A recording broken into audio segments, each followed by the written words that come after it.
Lewis? No,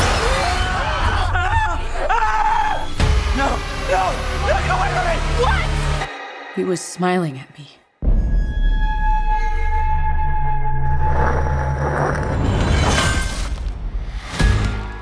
Smile 2.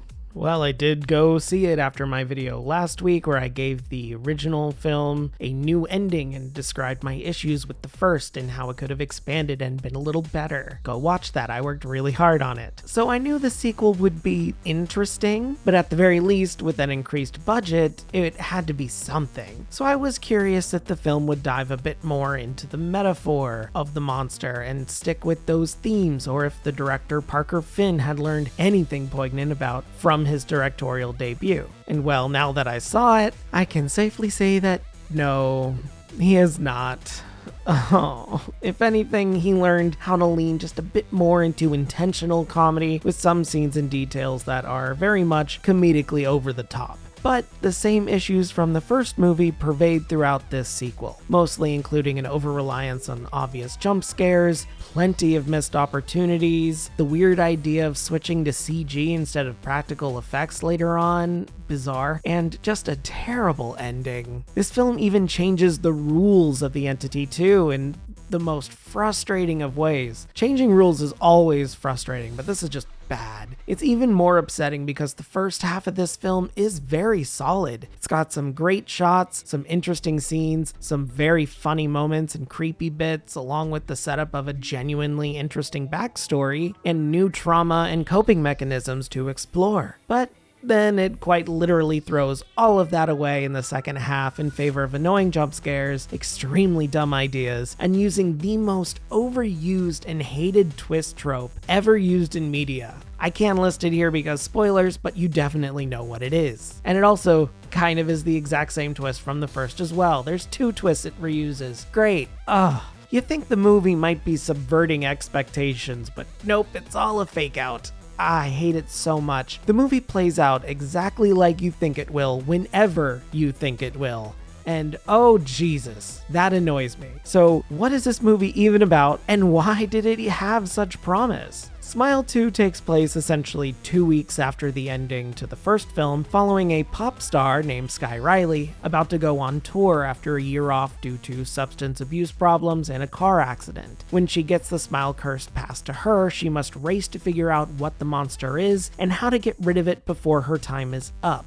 And I think this is a great setup, personally. The pop star already dealing with previous trauma and unhealthy coping mechanisms with the substance abuse of drugs is great to explore that metaphor of trauma. Being put in the public eye and surrounded by people who should be their support system, but instead just push her to further their own goals is great exploration. There's a lot of things you could explore with this. Skye already has a therapist too and coping mechanisms that are predefined and is determined to stay sober. And also has trichotillomania, i.e. pulling her hair when she's stressed. So there's some fun things you can do with that. And there's so much to explore surrounding this background car accident in her past, how to deal with no stable support structure, whether she finds solace in songwriting maybe, etc. There's a lot of interesting and thematically relevant ideas that the movie could have followed if it was at all interested in doing so. Do we follow any of them? No. We do get to see the car accident backstory, but nothing else, and it never really becomes fully relevant for her to face. It tries kind of to be late in the movie, but it really doesn't achieve this outside of imagery, which is a shame. It's frustrating because a lot of this movie does work, specifically the first half. The film is full of these long one-take shots and interesting locations. The gore looks fantastic until the latter half where some CG starts to creep in and it just gets weird. And it's very well acted too, especially from Naomi Scott as Skye, who really needs to be put in better movies. She did live action Aladdin and now this mess. Oh god, Scott, you're a great actress. You just need better stories to work with. The issues I have with this movie all stem from the story and the lack of practical effects later on in the movie, but that's obvious. The monster isn't a practical puppet now. It's a CG beast that honestly doesn't look nearly as intimidating. At one point, you see its eyes on a human character, and it was just so ridiculous. I burst out laughing. It's so weird. And also, one strange idea is the rule changes. Why? Now, the monster can be multiple people at one time, which, okay, I guess it gives some creepy images, but sure. I thought it was weird. That scene was also very funny, even though I don't think it's meant to be, and it just doesn't make sense. The second rule change also doesn't make any sense, and I can't talk about it because spoilers, but just know that it overpowers the whole monster and leaves me with the question, why doesn't this creature just do that immediately? It'd win every single time and make every movie about it a moot point, which is probably why it doesn't do it, but then why even give it that ability in the first place? It's just so frustrating. That's all I can say for this movie. It's frustrating. I can't get over some of the baffling decisions and story beats that either never come into play or are either a great setup but then are ruined by a cheap jump scare or a sudden shift to a whole other plot point. For example, there's one scene early on where Skye has to give a speech, but before she goes up on stage, she's seen swatting at a fly and smearing her makeup. The makeup is never called into question, the fly never comes back, so I don't know, the entity can be flies now? What? I don't know. It's just a weird detail. Maybe you could argue the smeared makeup is to make her look crazy or that she's not sober anymore, but nobody ever says anything about it, so it's just there to look strange. Maybe it got cut. I don't know. It's very odd. The scene otherwise is great until the very end where, once again, there's a loud sudden jump scare and boom, scene over. No, it was a great tense scene that was just ruined by details that never mattered and a loud ending because I don't think Parker Finn knew what else to do to move on. His writing is not great in this. There's clearly a few ideas he wanted to explore that he just couldn't quite figure out how to do so properly, like Skye's backstory.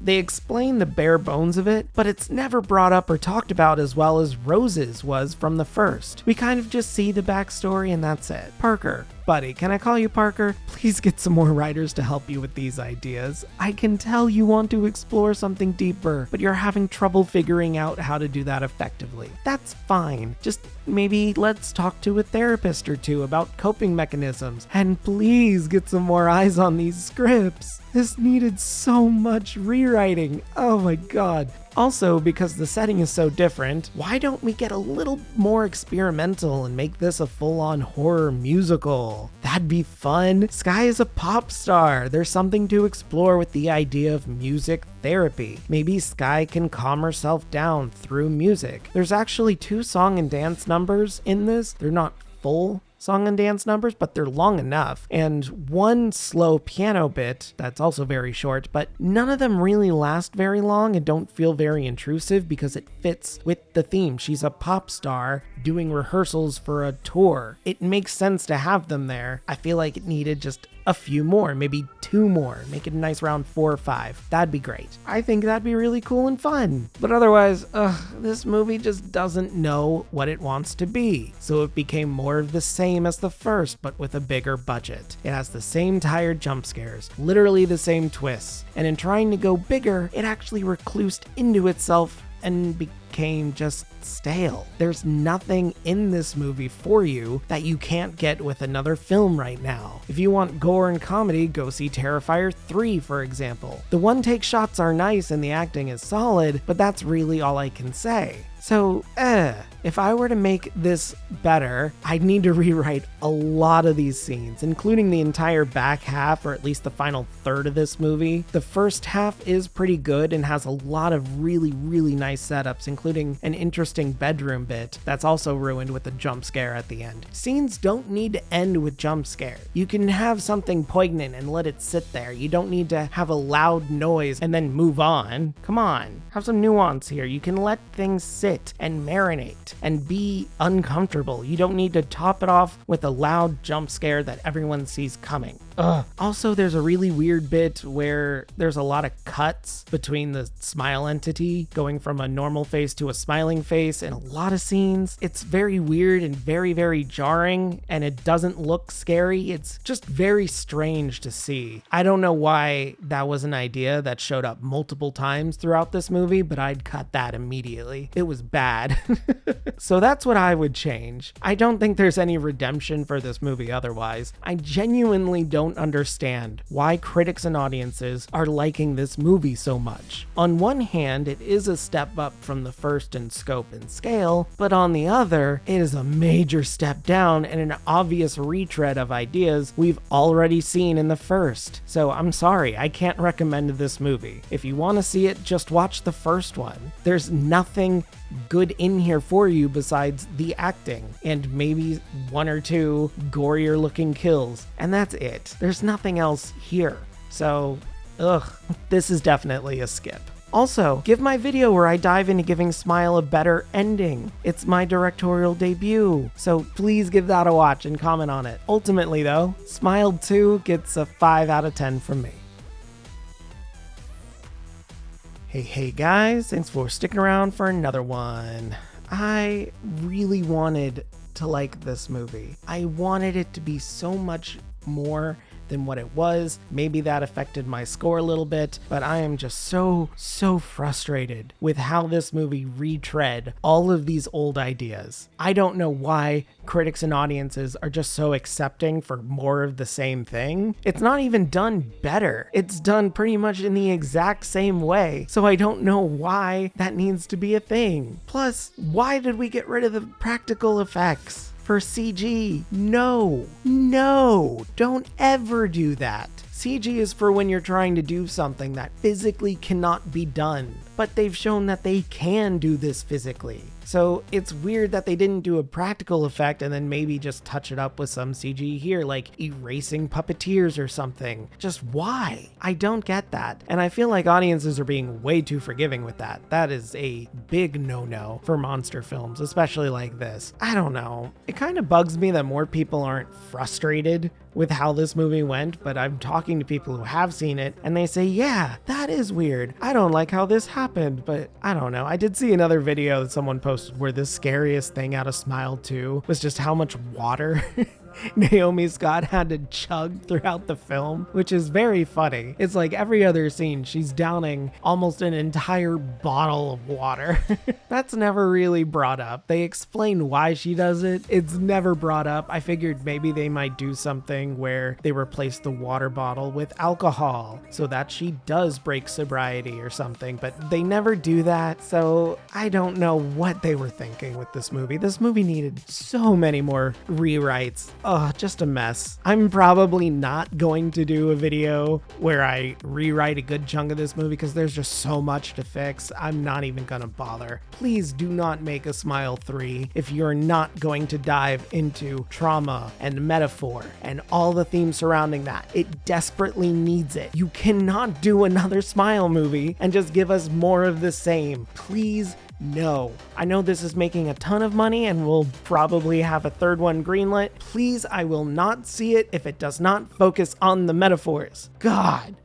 Okay. Anyway, that's all I have for you guys today. Don't forget to comment down below what you think. Go see my other video too, please, to understand my viewpoints better and support my directorial debut. And yeah, that's it. Don't forget to like the video, subscribe, ring that bell, and yeah, have a great day. And if you're not, have a better one. See ya.